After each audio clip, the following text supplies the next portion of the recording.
여러분 안녕하십니까? 땅의 역사 박종인입니다. 오늘은 다른 시간과 달리 특별한 분을 모셔서 강의를 드려보려고 합니다. 제가 인터뷰를 했던 분입니다. 성함은 정석현이라고 합니다.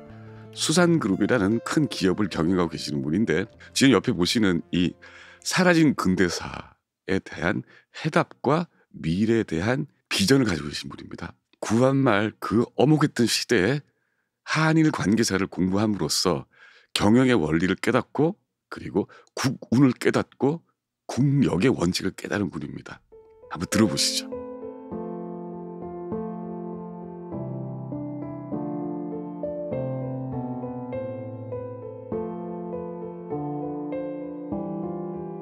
기업하는 사람으로 단적으로 얘기할 수는 없지만은 국운은 소위 점쟁이가 얘기하는 국운이 아니고 인재 용인술의 능력이다.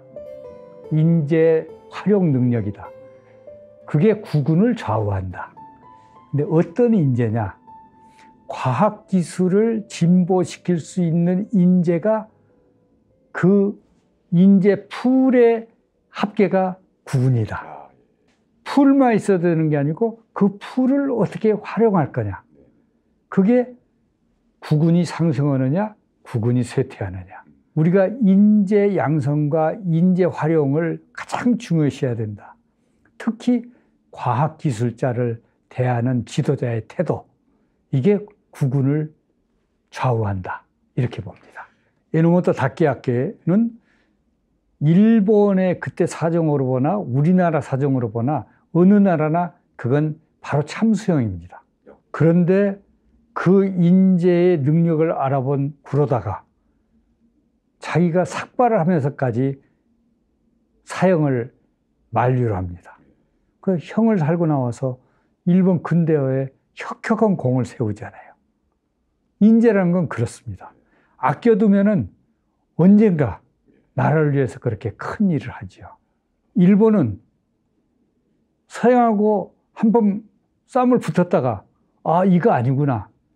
우리 능력 가지고는 안 되는구나. 그렇게 당하고 나서 맨 먼저 하는 일이 유학 보내는 일부터 합니다.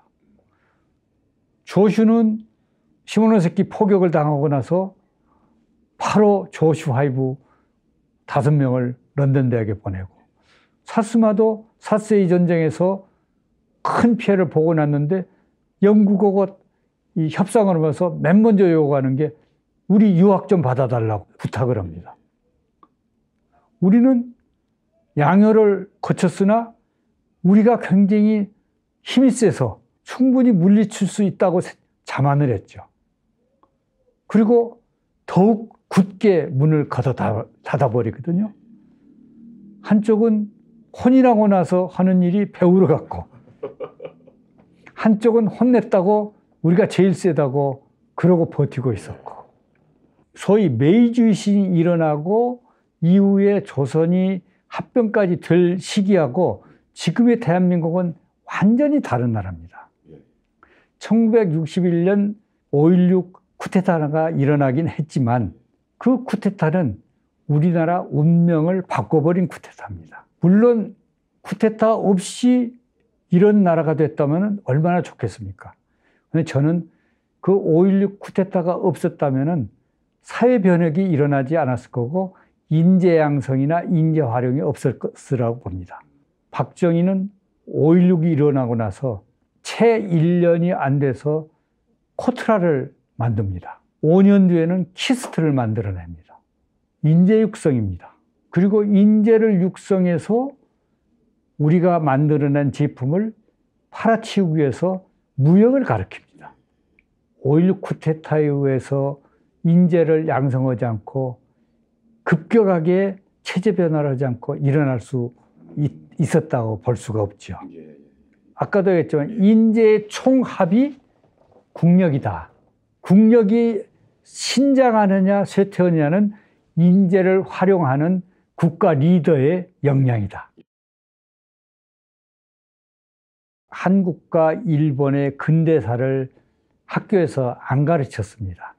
가르쳐도 조금 가르쳤고, 그 조금 가르치는 것도 우리 분함을 원망스러움을 갖게 하는 교육이었어요. 한일 근대사 역사 공부를 해보니까 그게 아니더라고요. 일본은 화원양제라는 혼만 빼놓고 모든 걸 바꿔서 서양을 배우자고 가열차게 공부를 했고, 우리는 절대 접하면 안 되는 오랑캐, 야만인 이렇게 취급하고 딱 걸어 잠궈 버린 거죠. 이 사실을 현재 살고 있는 대한민국 젊은이들이 모릅니다. 내가 이 공부를 하고 나서 우리 가족을 먼저 공부를 시켰고, 우리 임직원들을 가르쳐야 우리 회사라도 객관적인 시각을 갖고 우리 자세가 어떻게 변해야 지금 모처럼 맞은 대한민국이 호기를 맞았는데 여기서 멈추지 않고 계속 더 국력이 강한 나라가 될까에 대해서 생각을 해야 되고, 우리 수산그룹은 거기에서 어떤 역할을 해야 될까? 시켜서가 아니고 스스로 알아서 어떻게 해야 될까? 이걸 가르치기 위해서 가는 거죠. 모두 만족합니다. 뭐 그걸 일부러 100% 조사하질 않았지만 각사의 CEO들이나 간부들한테 물어보면은 다녀온 직원들과 다녀오지 않은 직원들의 차이가 느껴진다고 하고, 처음에는 가라니까 왜 내가 거길 가 하는 사람도 있었대요. 지금은 가겠다는 사람이 신청이 내려서 독후감으로 우수독후감을 선발해서 우수독후감을 낸 사람을 먼저 데리고 갑니다. 정말 체코 두코바니 원자력발전소 수준은 정말 자랑스러운 일이에요. 15년 전에 두바이, UAE에 바라카 원전을 수주했을 때 깜짝 놀랐거든요. 바라카 원전 수주가 고리 원자력 발전소 착공 39년 만에 일어난 일입니다. 전 세계적으로 원자력 발전소를 짓기 시작해서 39년 만에 기술 자립을 해서 외국의 원자력 발전소 건설 수출한 나라는 우리가 유일할 겁니다. 정말 감격적인 일이죠. 그런데 그 이후에 무슨 연유인지 모르지만 탈원전을 선언했잖아요.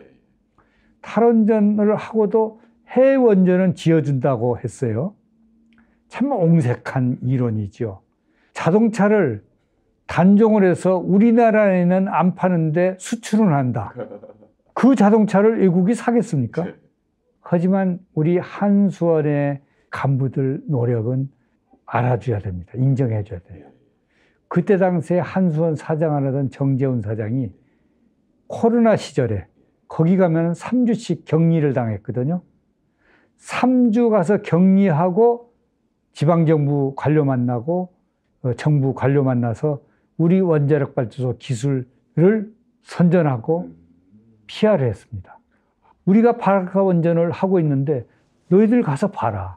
우리 얘기만 듣지 말고 UAE의 발전소 책임자들을 만나서 우리의 건설 능력이나 기술 능력 들어봐라. 세계에서 우리보다 더 안전한 발전소 없다. 그리고 가서 물어봐라. 우리는 예산 내, 계약 금액 내에 지금 하고 있다. 추가 공사 금액 요구하지 않고 있다. 우리 원래 예정됐던 공기 지키고 있다. 지금 최근 10년간 예산 내에 공기 지켜서 준공한 원자력 발전소는 UAE에 있는 바라카 원전 외에는 없다. 이번에 두코바니 원자력 발전소에 우리가 우선 협상자, 대상자가 된 것은 바라카 원전을 수주해서 성공적으로 지금 건설해서 운전하고 있는 그 실적이 반영된 겁니다. 더더욱 두산 에코빌리티의 능력을 알아줘야 돼요. 우리가 수출하면 두산 에코빌리티에서 원자로를 만들거든요. 이게 세계적으로 가장 안전한 원자로입니다. 프랑스 EDF보다 훨씬 안전한 원자로예요. 원자로의 안전은 여러 가지가 있지만은 두산 에너빌리티에는 14,000톤의 대형 프레스가 있어요. 프랑스에는 없습니다. 그걸로 기기를 제작을 만드니까 원자로 본체를 만드니까 14,000톤짜리로 찍어 만들면은 한 피스를 크게 만들어서 몇 조각 아니게 해서 만들 수 있잖아요. 프레스가 작으면 여러 조각으로 조립을 해야 되잖아요. 용접을 많이 해야 되잖아요. 어느 원자로가 더 안전하겠어요? 나는 이번에 이 업체 선정하는 심사위원들의 능력을 높이 평가합니다. 체코는 유럽에 있는 국가예요. 유럽 국가인 프랑스와 설명하기가 훨씬 쉬웠을 거예요. 또 프랑스에 있는 원자력 발전소는 체코가 많이 가서 견학을 했을 거예요. 그런데도 불구하고 체코는 원자력 발전소 건설 스케줄을 듬성듬성 자르지 않고 세밀하게 잘라서 그 액션 플랜을 어떻게 할지 다 적어내라고 한 거예요. 근데 프랑스가 봤을 때는 속으로 기분이 나빴을 거예요. 우리를 무시하는 거야? 우리 정도 실적이 있으면 믿어야지. 근데 한수원은 겸손했습니다. 그래, 우리가 세세하게 다 가서 제시하고 설명할게. 심사위원들이 아마 그 설명에 그 성의에 우리한테 높은 점수를 줬으리라고 봐요. 원자력 발전소는 가장 중요한 게 원자로입니다. 왜냐하면 거기서 핵반응이 일어나고 거기에 핵반응에서 일어나는 방사능이 유출이 되면 안 되거든요. 그래서 원자로를 한번 가동이 되면 그 안에 사람이 들어가서 수리를 못해요. 모든 걸 자동 시스템으로 컨트롤되고 변환을 해야 됩니다. 그래서 그걸 맨 머신 인터페이스 시스템이라고 MMIS라고 해요. 그 MMIS 설계 기술이 저희 수산그룹에 있습니다. 이건 세계적으로 자유진영에서는 4개 회사가 보유하고 있어요. 그 중에 하나가 한국에는 저희뿐이죠, 물론. 이걸 개발 착수를 해서 실제 적용해서 운전해서 검증되는데 22년 걸렸습니다. 정부에서 1,000억이 넘는 돈을 지원을 해줬고 많은 기술자들이 동원이 돼서 이걸 개발했는데 그 개발에 성공한 박사가 전기연구원에 있던 김국헌 박사입니다. 지금은 퇴역을 했지만은 그 김국헌 박사의 주도하에 기술을 완성해냈습니다. 그 MMIS 기술을 우리가 확보하는 순간 국산화 자립 100%가 될 겁니다. 부산 에너빌리티가 원자로를 만들면은 저희 MMIS 시스템이 거기에 탑재돼서 그게 가서 건설되고 그거에 의해서 운영이 되니까 나중에 운전을 할 때 그 시스템이 계속 원활하게 운전되는지를 저희가 가서 60년간 관리를 해줘야 됩니다. 크기보다는 중요하죠.